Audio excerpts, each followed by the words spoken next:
Bismillahirrahmanirrahim. Alhamdulillahirabbil alamin. Allahumma shalli wa sallim ala sayyidina Muhammadin miftahi babi rahmatillah adada ma fi ilmillah salatan wa salaman daimaini bidawami mulkillah wa ala alihi wa sahbihi.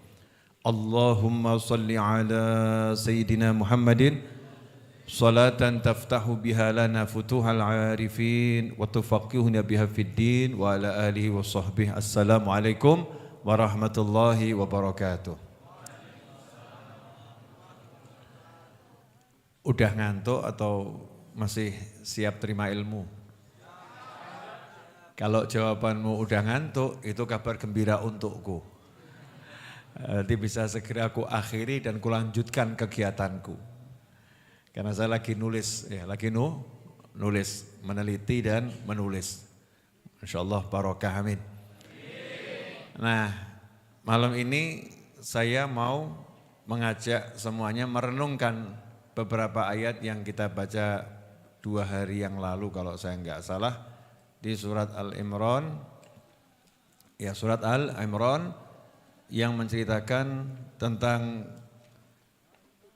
ibunya Sayyidatuna Maryam alaihissalam dan tentang Sayyidatuna Maryam alaihissalam. Al-Imran sampai keluarga besarnya itu dijadikan nama surat, ya, keluarga Imran. Tentunya dalam waktu yang singkat ini saya enggak akan bahas semuanya, tapi insya Allah poin-poin pentingnya tersampaikan dan manfaat buat semuanya, amin. Yang pertama, ibu yang sholihah. Ya, ibu yang sholihah. Kalau kemarin kita udah belajar tentang bagaimana cara menjadi orang tua yang baik, yaitu di hati tidak menginginkan dunia untuk anaknya, tetapi yang difikirkan hanyalah bagaimana akhirat anaknya. Apa yang kalian sembah nanti setelah aku wafat, fokusnya ke akhirat. Itu ayah dan ibu yang baik. Nah, itu dilanjutkan dengan kisah ibunya Sayyidatuna Maryam alaihissalam ketika beliau itu mengandung. Ya, ketika beliau mengandung sampai diabadikan oleh Allah Subhanahu wa taala dalam surat Al-Imran ayat yang ke-35, idz qalat imra'atu Imran rabbi inni nadhartu laka ma fi batni muharraran fataqabbal minni innaka antas samiul alim. Di mana beliau berkata, ingatlah ketika istri Imran berkata, duhai Tuhanku, sesungguhnya aku bernadar kepadamu, apa janin yang dalam kandunganku kelak menjadi hamba yang mengabdi kepadamu, maka terimalah nadar itu dariku, sungguh engkaulah yang maha mendengar, maha mengetahui. Ini kalau diterjemahkan begitu nanti pusing ya. Ya, karena masih jadi bahasa yang kaku, belum kita jelaskan dengan bahasa sehari-hari. Jadi ibunya Sayyidatuna Maryam alaihissalam ketika mengandung, bahasa bebasnya begini, ketika mengandung hak-haknya terhadap anak dihilangkan. Nanti kalau anak ini lahir, ya Allah, saya tidak akan menuntut apapun darinya. Saya serahkan seluruh waktu anak ini untuk ngabdi kepadamu. Ini syarat kalau mau dapat anak yang soleh atau solihah. Jangan menuntut hak dari anak, tapi betul-betul serahkan anak itu untuk Allah Subhanahu wa ta'ala. Bahasa kasarnya, anaknya disedekahkan lillahi ta'ala. Ya, anaknya disedekahkan lillahi ta'ala. Sementara kebanyakan di antara kita kalau mengandung punya anak, itu sudah direncanakan anak ini nanti akan begini, anak ini akan begini, semuanya untuk kepuasan orang tua. Ya, bukan untuk mencari puasnya Allah atau ridhonya Allah Subhanahu wa ta'ala. Maka syarat biar anaknya jadi anak yang solehah atau soleh atau waliullah, laki ataupun perempuan, adalah hati kita terhadap anak ini, hak-hak kita udah bebaskan saja. Biar anak ini sepenuhnya mengabdi pada Allah Subhanahu wa ta'ala. Ini kalau bisa hebat, dan itu sudah dicontohkan oleh ibunya Sayyidatuna Maryam alaihissalam. Nah, makanya ketika lahir di ayat yang ke-36, falamma wada'atha qalat rabbi inni wada'tuha untha, sedikit menyesal. Ya, menyesal bukan karena penyesalan karena duniawi. Ya Allah, ternyata lahirnya perempuan. Bukan menyesali punya anak perempuan, bukan, jangan salah. Tapi menyesal karena yang lahir perempuan sehingga tidak bisa disedekahkan maksimal. Gak bisa disedekahkan maksimal karena anak perempuan itu punya beberapa hal yang menyebabkan dia tidak bisa ibadah semudah laki-laki. Contoh misalnya, perempuan jadi tukang pel masjid, ada waktu liburnya. Betul enggak? Karena wanita yang haid menstruasi enggak boleh masuk masjid. Berdiam di dalam masjid tidak boleh. Mau pakai pembalut double 200, ya tidak netes, enggak tembus. Kalau pendapat madhab Syafi'i, maka berdiam di dalam masjid, kondisinya haid walaupun tidak netes, ya walaupun tidak netes, maka hukumnya haram, enggak boleh. Kecuali kalau sekedar lewat, ya lewat, bukan berdiam. Rumahnya di pojok sana, dia lewat di tengah masjid. Kalau itu diizinkan dalam syariat. Sehingga ada waktunya wanita nifas, melahirkan nifas, enggak bisa. Kemudian kok misalnya dia ngurusin masjid gitu ya, bagian yang ngepel, ya nyapu dan lain sebagainya terbatas. Karena itu ibunya Sayyidatuna Maryam alaihissalam nyesel gitu. Kenapa kok aku enggak bisa ngasih buat Allah itu yang terbaik. Maka sama Allah Ta'ala dihibur. Ya sama Allah Ta'ala dihibur. Karena niatnya baik, niatnya besar. Allah kasih yang lebih besar.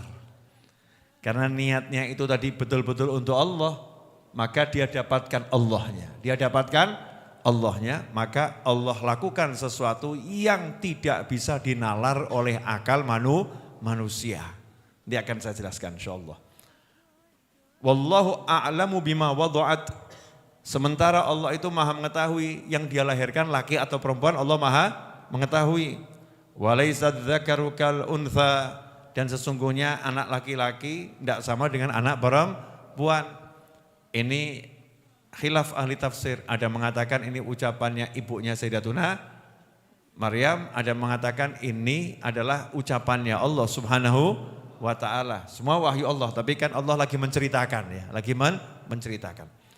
Bagi yang berkata anak laki-laki enggak sama dengan anak perempuan, ibunya Sayyidatuna Maryam alaihissalam baru berkata sama Allah, enggak sama ya Allah anak laki sama perempuan, jadi mohon maaf enggak bisa sedekah maksimal gitu loh.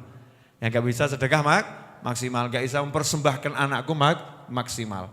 Sementara yang berkata ini adalah ucapannya Allah Ta'ala, artinya adalah Allah menghibur.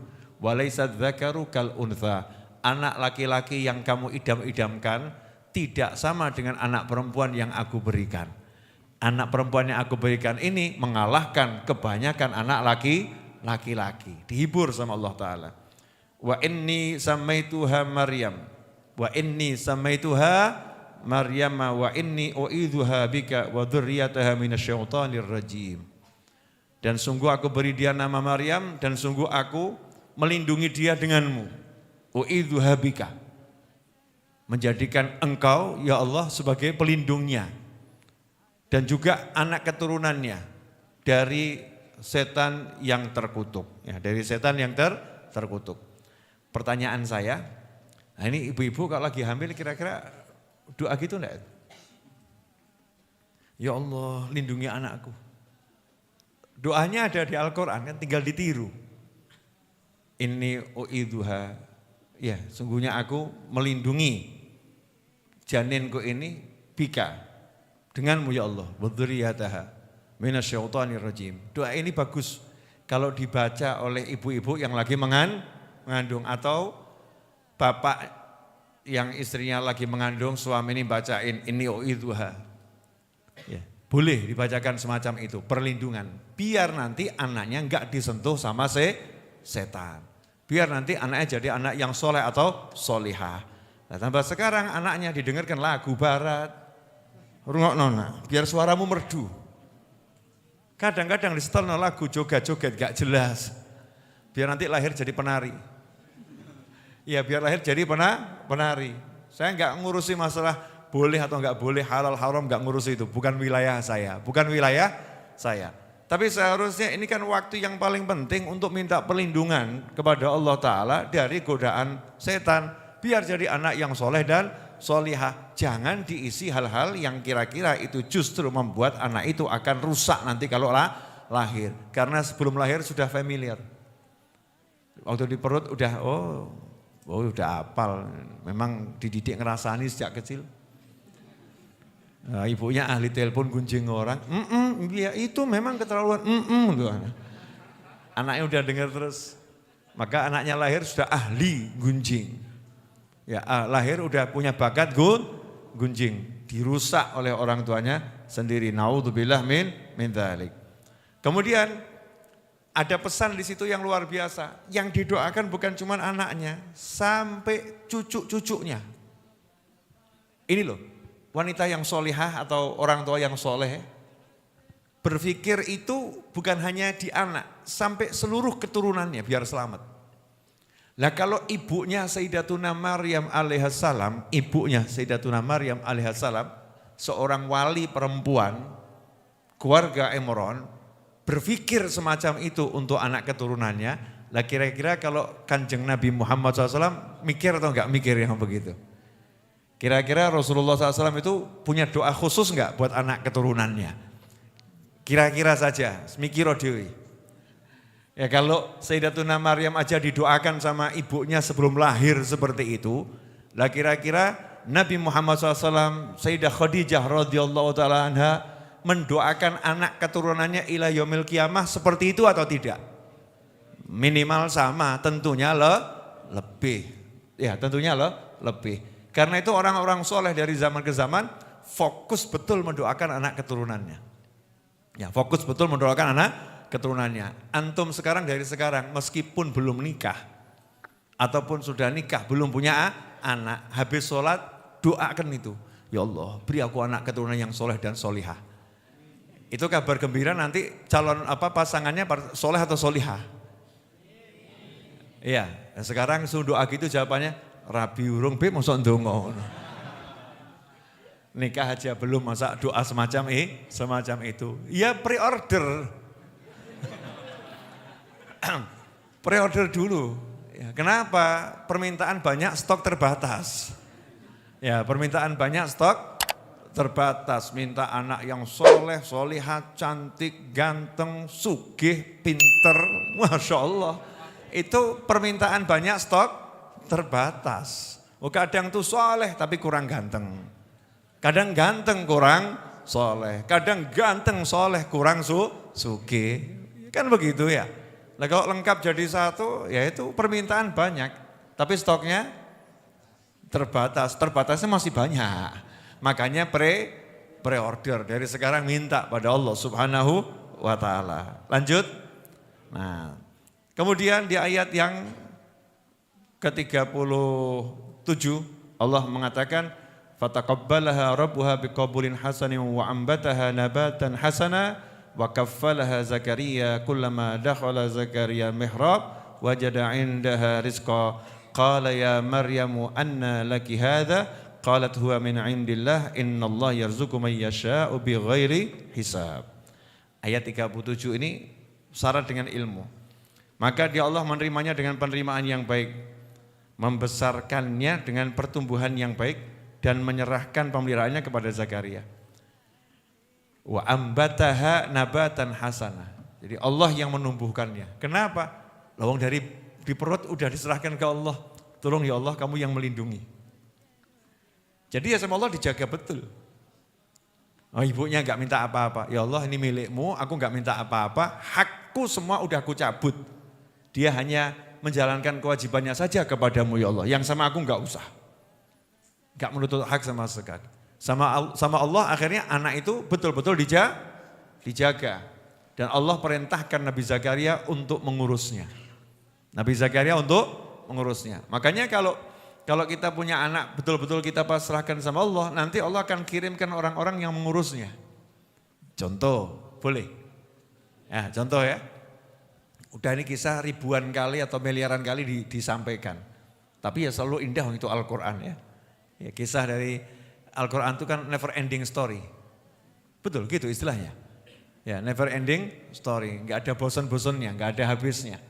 Ketika Nabi Musa alaihissalam dan Nabi Khidir alaihissalam sampai di satu desanya orang-orang pelit, ada rumah yang mau roboh. Ternyata rumah itu milik anak yatim. Kana abuhuma solihah. Yang kakeknya ketujuh ternyata orang yang soleh. Karena kakeknya itu orang yang soleh, doa minta anak-anak yang soleh, maka Allah kirimkan dua nabinya ngurusi anak tadi. Betul? Allah kirimkan dua nabinya ngurusi anak tadi sampai rumahnya mau roboh pun tukang bangunannya dua nabi. Bayangin loh, tukang bangunannya siapa? Nabi Musa. Itu kalau bahasa kasarnya begini ya, tukang bangunan tuh biasa disebut apa itu? Kuli ya. Jadi kuli bangunannya siapa? Kita mau ngomongnya aja nggak enak gitu ya. Kuli bangunannya Nabi Musa dan Nabi Khidir alaihi wassalam. Kenapa? Karena bapaknya yang ketujuh, kakeknya orang soleh, maka cucunya dijaga sama Allah Ta'ala. Karena orang-orang soleh itu anak dipasrahkan ke Allah. Ya, anak itu diserahkan untuk Allah. Nah sementara anak-anak kita kadang proyek di kepala kita urusan al-fulusu wal duitu. Fulus duit, fulus duit, fulus duit. Sementara orang-orang soleh surga, jannah, ridha Allah, menyelamatkan orang, ngibur orang. Seperti yang diajarkan oleh Nabi Muhammad sallallahu alaihi wasallam. Nah Nabi Zakaria ketika ditugaskan merawat, membesarkan Sayyidatuna Maryam alaihissalam, dijaga betul kehormatan Sayyidatuna Maryam. Sehingga diletakkan di satu kamar, yang kamarnya itu 7 lapis pintunya. Artinya enggak langsung bisa masuk ke kamar, ada pintu pertama, pintu kedua, sampai yang ke-7. Dan itu kuncinya yang megang Nabi Zakaria sendiri, enggak ada orang lain. Sehingga yang nyerahkan makan juga Nabi Zakaria langsung, begitu di sebagian tafsir disebutkan. Tapi Nabi Zakaria setiap kali bawa makanan, ini masih anak-anak ya, masih anak. Setiap kali bawa makanan ternyata di situ ditemukan Sayyidatuna Maryam alaihissalam lagi makan. Ya lagi makan dan makanannya ajib betul, yang enggak ada di kampungnya. Jadi kalau misalnya di kampungnya enggak ada duren gitu ya, nah itu kok makannya duren. Di kampungnya enggak ada kurma, kok makannya kurma. Maka saat itulah dikatakan oleh Allah Ta'ala, wajada indaha rizqa. Nabi Zakaria menemukan ada rezeki di mihrab itu yang sedang disantap, dinikmati oleh Sayyidatuna Maryam alaihissalam. Maka nanya, qala ya Maryamu anna laki hadha. Tuh kalau dibaca terjemahannya, setiap kali Zakaria masuk menemuinya di mihrab, kamar khusus ibadah, dia dapati makanan di sisinya, dia berkata, wahai Maryam, dari mana engkau peroleh? Terjemahannya ya, setiap kali. Kullama. Berarti sekali atau 2 kali? Berkali-kali. Nah ini ilmu. Ya ini ilmu. Saat itu Sayyidatuna Maryam alaihissalam masih kecil. Belum punya tanggung jawab pada siapapun. Maka rezekinya murni ditunjukkan oleh Allah Ta'ala, langsung Allah yang ngasih. Ya langsung Allah yang ngasih. Sampai seorang nabi yang luar biasa, Nabi Zakaria alaihissalam gumun gitu loh. Nabi gumun. Berarti ini biasa atau luar biasa? Luar biasa, karena kalau cuma sekali 2 kali, ya mungkin itu hal yang biasa lah. Karomah biasa, sekali 2 kali. Nah kalau tiap hari,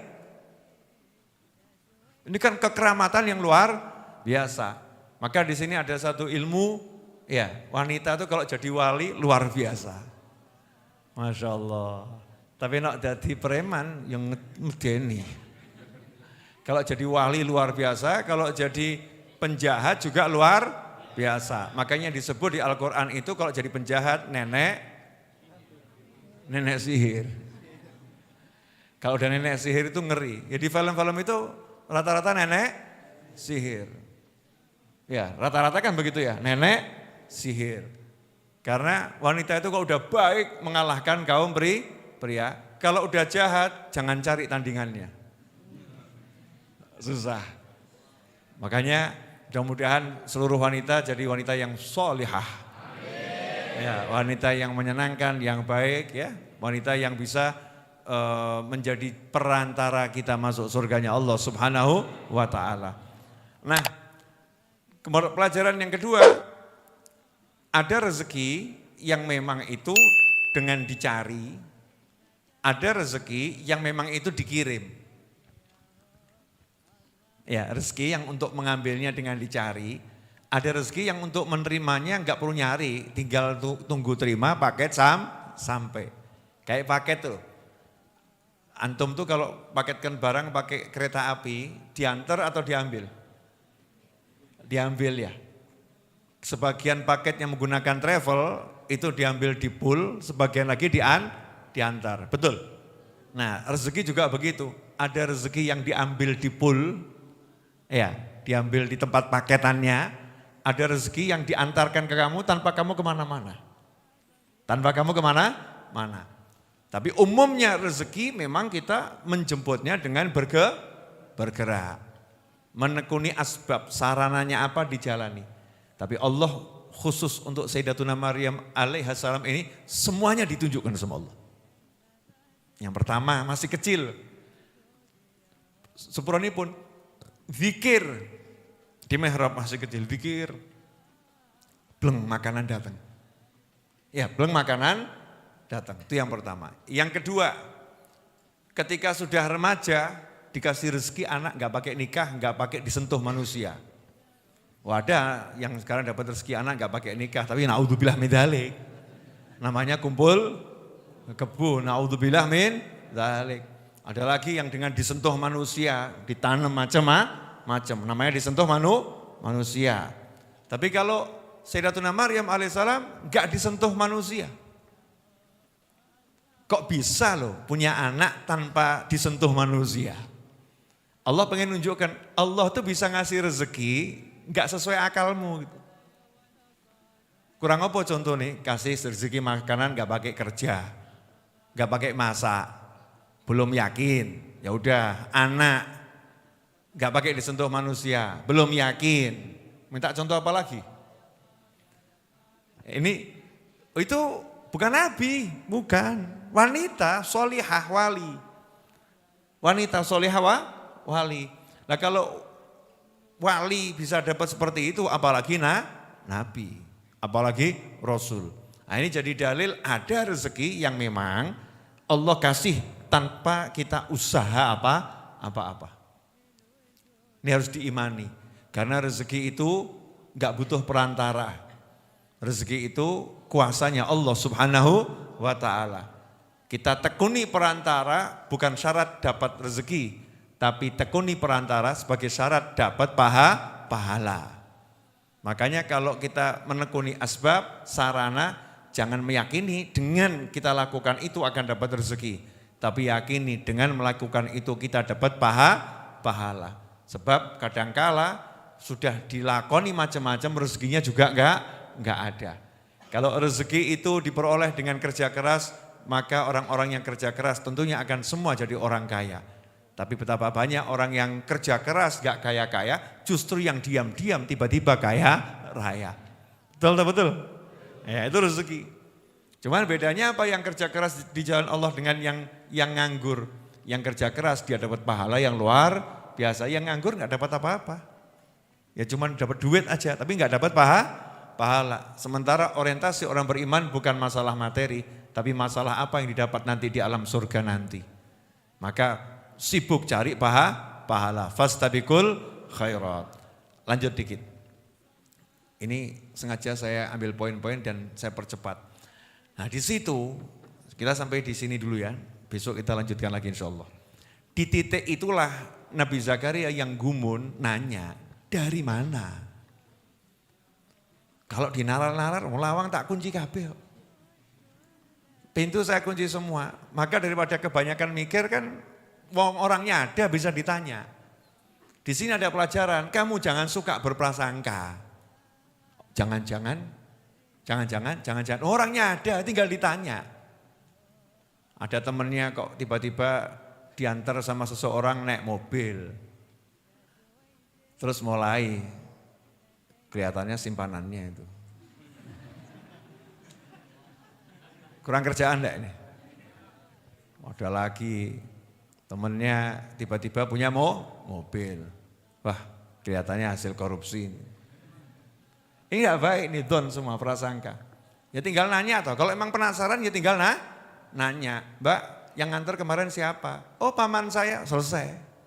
Entah paman ketemu gede atau piye, wallahu a'lam. Enggak usah diurus ya, yang penting jawabannya paman saya, enggak usah cari tahu lebih jauh lah lagi. Begitu, jadi jangan kebiasakan prasangka enggak boleh dalam syariat. Nyangka-nyangka itu enggak boleh. Tanya aja langsung. Kadang aneh kita suka mutar. Wong yang ngarep musa mbok takoni kok mutar ae. Itu yang jalan sama dia siapa? Nah, ngapain tanya sama saya? Paranono takono. Mas sopo kuwi selesai toh. Kenapa harus harus prasangka? Itulah permainan setan. Nabi Zakaria dengan ilmu kenabiannya punya wahyu dari Allah Subhanahu wa taala. Menurut data pintu digembok. Gak mungkin ada yang bisa masuk, gak mungkin ada yang bisa keluar kecuali kalau gemboknya dibongkar. Lah gemboknya utuh kabeh. Maka nanya langsung, dari mana? Kamu dapat dari mana? Maka jawabannya sederhana. Qalat huwa min indillah. Langsung dari Allah.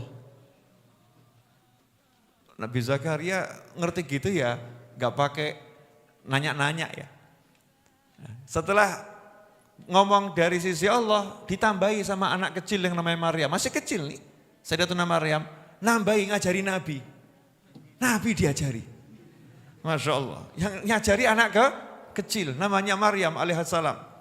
Innallaha yarzuqu may yasha'u bighairi hisab. Dikasih dalilnya. Gumun toh? Kamu pasti heran, kok bisa? Oh di sini saya diam aja kok ada makanan. Padahal nggak ada yang ngirim kok ada.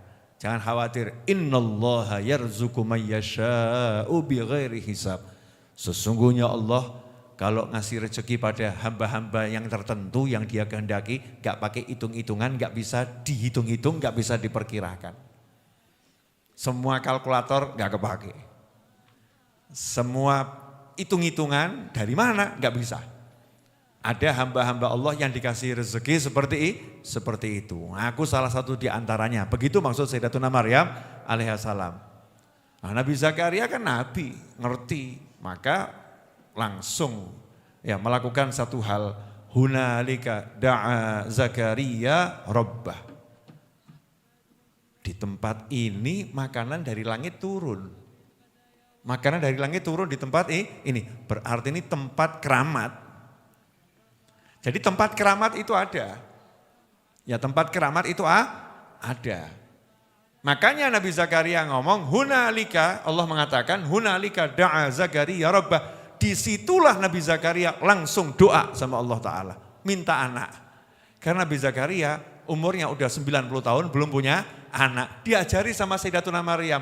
Gak usah dipikir-pikir. Allah kadang-kadang ngasih rezeki, kebanyakan juga seringkali Allah ngasih rezeki. Kalau dinalar gak masuk akal. Gak iso dihitung. Umurmu walaupun 90 tahun, kalau Allah mau kasih anak ya udah dapat. Istrinya umurnya sudah 60 sampai 70 tahun. Gak masuk akal. Nabi Zakaria menghilangkan semua kalkulatornya, perhitungannya, ya hisabnya kan Allah ngasih bighairi hisab, gak pakai hisab-hisaban. Maka Nabi Zakaria menghilangkan perhitungannya, dihilangkan semua. Gak mikir istriku udah tua, aku udah tua, enggak. Langsung ini tempat keramat, ini tempat barokah. Hunalika da'a Zakaria rabbah. Disitulah Nabi Zakaria kemudian berdoa mohon kepada Allah Ta'ala. Qala rabbi habli min ladunka dzurriyyatan thayyibah innaka sami'ud du'a. Ini surat Al-Imran ayat 38. Nah, buat yang belum punya keturunan dianjurkan untuk sering baca doa ini selepas sholat. Yaitu kalimat yang berbunyi qala, di sini doanya. Rabbi habli min ladunka dzurriyyatan thayyibah innaka sami'ud du'a. Dari Rabbi habli dzurriyyatan thayyibah. Rabbi habli min ladunka dzurriyyatan thayyibah. Saya ulangi ya. Rabbi habli min ladunka dzurriyyatan thayyibah innaka sami'ud du'a. Ini dianjurkan untuk dibaca buat yang pengen punya anak keturunan. Doa, tapi cari tempat yang keramat. Maksudnya tempat keramat apa? Tempat-tempat yang di situ ada bekas-bekas kebaikan. Ya, misalnya berangkat ke Mekah, ke Madinah, ya mesti itu ya. Dekat Ka'bah itu ya tempat keramat. Atau tempat ngajarnya para wali. Oh, di situ dulu Mbah Hasyim Asy'ari biasa ngajar, dapat ilmu banyak, yaitu tempat karomah. Oh, di majelisnya dulu ada Habib Fulan yang luar biasa itu, majelisnya di sana. Itu tempat keramat. Nabi Zakaria mencari kok. Apa Nabi Zakaria kemudian ngomong, doa di mana saja sama saja. Nyatanya kan enggak. Hunalika, dimanfaat ke tempat itu untuk berdoa pada Allah Subhanahu wa ta'ala. Makanya kalau kita ada di tempat-tempat yang mulia, manfaatkan. Dongo, hajat. Karena ada, kalau bahasa saya gini, ada tower-tower yang memang sinyalnya kuat. Nah kalau mumpung ada sinyalnya kuat, high speed, kecepatan download itu misalnya ya 10 GB per second. Ya 10 GB per second. Terus di rumahmu itu downloadnya 100 kbps. Sama-sama download, cepat mana? 10 GB per second. Ada satu program software 5 GB. Setengah detik rampung. Kamu yang bingung, mosok sih? Jadi sama-sama downloadnya, yang satu di-download di rumah, ya 100 kbps. Bukan Mbps ya, 100 kbps. Zaman dahulu kala dulu. 5 GB, berapa hari rampungnya itu? Enggak rampung? Lah kok kamu diajak Mas Fadli, downloadnya di tempatnya Habib Novel saja. Masya Allah. Itu speednya tinggi, misal gitu ya. Ternyata speednya di sini misalnya 10 GB per second.